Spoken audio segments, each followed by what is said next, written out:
Hello, thank you so much for being here today and sitting down with me. My name is Sophia, and I will be your host today. Would you mind introducing yourself really quickly? Yeah, no problem. My name is Phoenix. I go by they, them pronouns, despite the very masculine voice. I'm very happy to be here. Yeah, and we're very happy to have you in here with us today. Thank you for coming out and celebrating Wilderness Youth Project's 25th anniversary.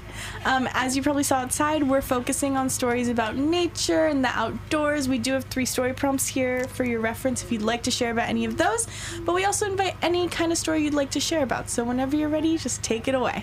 Yeah, I've been actually I signed up 15 or 20 minutes before I got here because I wanted to pick a very fitting story. And I don't know, the prompts are great. And I'm kind of going off of the third one, which states, quote, "What memories, left parent, funny, exciting, scary, peaceful, right parent do you have in nature?" unquote. I'm kind of going off of that one. Pardon me, I had to yawn. I thought the caffeine would help. Right. And I recall a story from WIP. I was in WIP some 2 years ago when I was 17.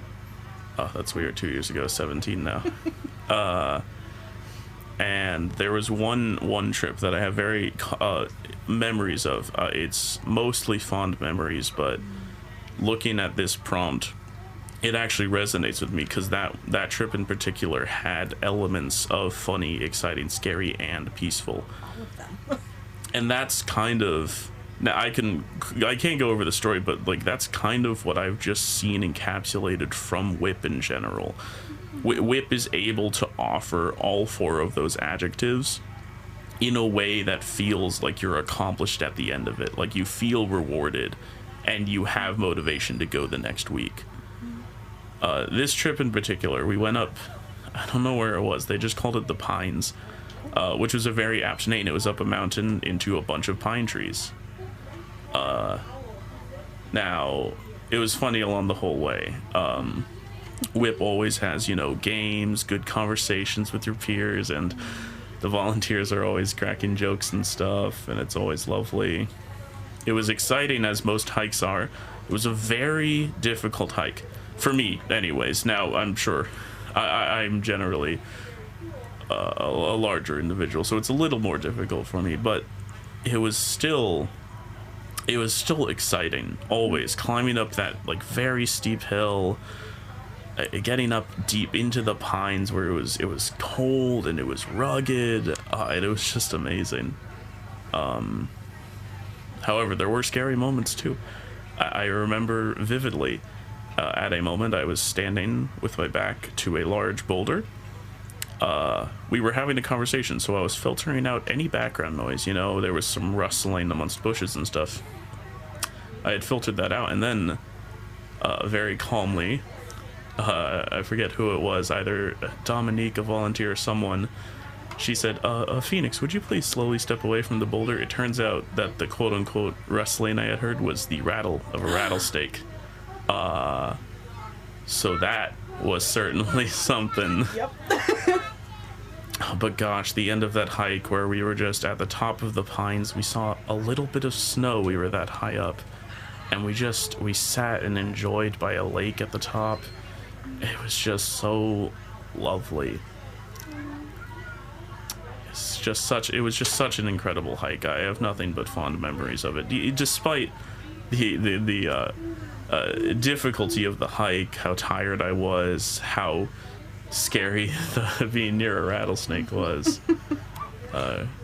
It's just such a good hike, and that's it kind of leads into the other question of, quote, "When you think of nature, how do you feel?" unquote. Because I feel so much. It's such a difficult question for me to answer, because I do feel all of those things: funny, excitement, scare, peaceful. There's so much with nature. Absolutely. And I kind of miss going to WIP because of that, because city life, not being in nature, it's very monotonous. Sure, it can be all of those things as well, and not I like the city, but it's just so same thing very often. whereas nature is just very, Whip, we're so spontaneous, we're having such fun times, we make stuff up on the fly, nature's unpredictable. Yeah. I think it's just so nice in nature. Yeah, I could not agree more. Thank you for sharing that wonderful story. It sounds like, I don't know, at least if I had gone through that whole hike with feeling all those emotions, I feel like at the end I'd be so proud of myself, and like I'm sure that was super impactful to you. How old were you when you went on this hike? I was, I think 17? mid 17 was that one, or late 16. I think, So like a teenager, you know? yeah, that's when I was in Whip, from 14 to 17 roughly. Oh wow, so you're running for a few years. That I thank you. You painted a lovely picture. I was imagining walking right behind you up that hill. So wow, it sounds like Whip had a phenomenal like impact on. Absolutely. Yeah. Because that's just one story, and you're going every week during like the fall and the winter and the spring. You're going every week during those, like, not semesters but those seasons, cycles or whatever. There's just so many stories. Absolutely. That one stands out, but I could frankly start a whole podcast about Whip stories. Oh, well, thank you for sharing that really special one with me Yeah, of here course. today. I really appreciate that, Phoenix. Do you have anything else you'd like to add before we wrap it up? Happy 25th anniversary for Whip, I suppose. I meant to say that when you mentioned it, but Yes. I think that's good. I think I've said all I need to say. Absolutely, yeah. Well, thank you for coming out and celebrating. Thank you for joining us in the truck and sharing a story. Really appreciate that, Phoenix. Yeah, of course. Happy to be here. We have all received a gift, an expected or anticipated gift for a birthday, anniversary, retirement. Each time we receive that gift, whether it meets our expectation, we feel something. Happy, sad, disappointed. The gifts that are unexpected, unconditional, small or large, have the potential of changing the trajectory of a life. Someone pays for your groceries when you're out of money, leaves you a big tip just when you think you can't afford your rent. Those are the gifts that ease our fears, make us grateful, and want to help others. This is a space where we share how those gifts, big or small, make a difference and change our lives. Welcome to the Starfish Connection.